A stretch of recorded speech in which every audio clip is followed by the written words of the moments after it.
Halo, Assalamualaikum warahmatullahi wabarakatuh. Di video kali ini kita akan membahas materi mengenai sistem pembayaran.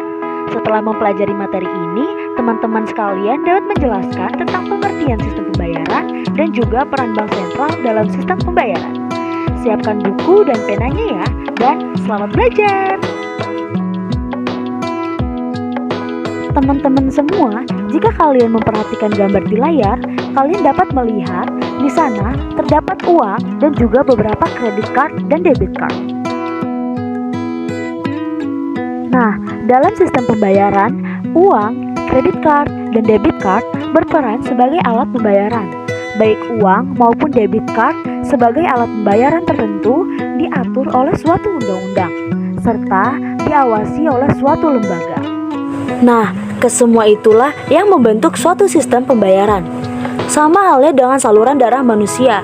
Semakin lancar saluran darah tersebut, maka darah yang berisi energi dan zat yang dibutuhkan tubuh manusia akan tersalurkan ke seluruh tubuh, dan badan pun akan menjadi lebih sehat. Begitupun halnya dengan sistem pembayaran dalam perekonomian. Lancarnya sistem pembayaran akan meningkatkan efektivitas dan kelancaran perekonomian dalam suatu negara. Lantas, apa sih yang dimaksud dengan sistem pembayaran itu? Sebelum masuk ke pengertiannya, perlu kalian ketahui bahwa secara garis besar, sistem pembayaran dibagi menjadi dua bagian, yaitu sistem pembayaran tunai dan sistem pembayaran non-tunai. Kedua jenis pembayaran tersebut mempunyai perbedaan yang mendasar yang terletak pada instrumen yang digunakan.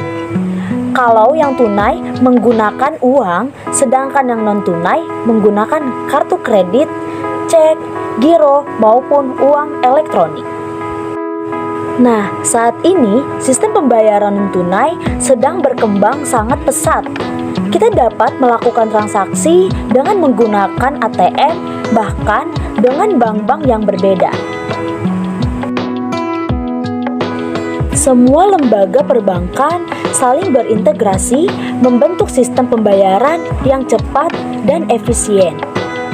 Jika dilihat dari definisinya, sistem pembayaran itu adalah suatu sistem yang mencangkup seperangkat aturan, lembaga, dan mekanisme yang dipakai untuk melaksanakan pemindahan dana guna memenuhi suatu kewajiban yang timbul dari suatu kegiatan ekonomi. Atau lebih singkatnya dapat kita definisikan sebagai cara memindahkan uang dalam suatu kegiatan ekonomi. Nah, dalam hal ini terdapat beberapa komponen yang dibutuhkan. Yang pertama yaitu ada alatnya. Jadi, untuk melakukan transaksi, pemilihan dana tertentu harus ada alatnya. Baik alat pembayaran yang berupa tunai seperti uang maupun yang non-tunai seperti credit card, debit card maupun melalui internet banking atau mobile banking. Kemudian, alat pembayaran tersebut digunakan dengan suatu aturan dan mekanisme yang telah ditetapkan oleh suatu lembaga keuangan, baik seperti lembaga keuangan bank, bukan bank, penyelenggaraan transfer dana, maupun bank sentral. Nah, mungkin kalian ada yang pernah ikut orang tua kalian pergi ke bank untuk menarik uang di ATM.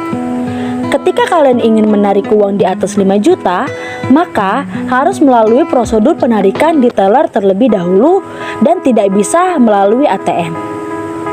Kemudian, apabila orang tua kalian pernah melakukan investasi saham di pasar modal, ketika mereka ingin mencairkan uangnya, itu memerlukan prosedur kurang lebih sekitar 1-3 hari.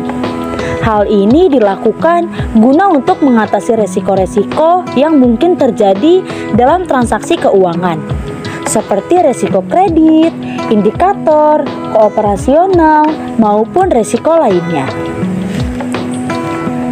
Nah, disinilah peran dari Bank Sentral dalam hal ini Bank Indonesia, yaitu menjaga dan mengatur kelancaran dari sistem pembayaran di negara Indonesia. Di sini kita masuk ke contoh kasus. Jadi, suatu lembaga dalam sistem pembayaran, yaitu Indus Sterling, mengalami gagal bayar atau failure to settle, sehingga menyebabkan kerugian hampir 49 triliun. Nah, siapa yang mengambil kebijakan untuk mengatasi masalah ini? Yaitu Bank Sentral sebagai lembaga kelancaran sistem pembayaran. Salah satu langkah yang sudah diterapkan yaitu dengan menetapkan suatu sistem pembayaran yang real time atau dikenal dengan nama RTGS, yang meningkatkan keamanan dan kecepatan dari sistem pembayaran itu sendiri.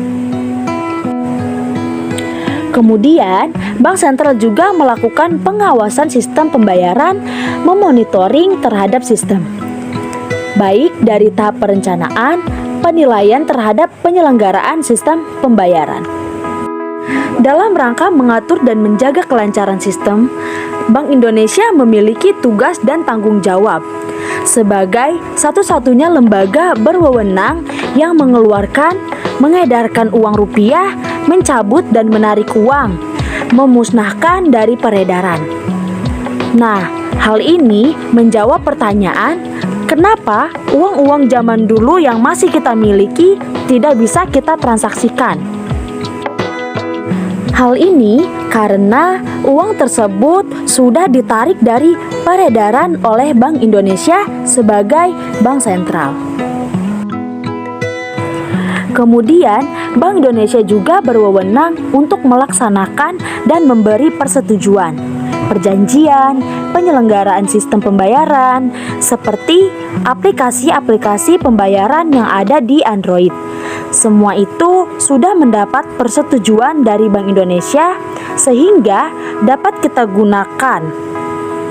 Nah, Bank Indonesia juga memiliki tanggung jawab kepada masyarakat, yaitu menyediakan sistem pembayaran yang efisien, cepat, tepat, dan aman bagi masyarakat Indonesia.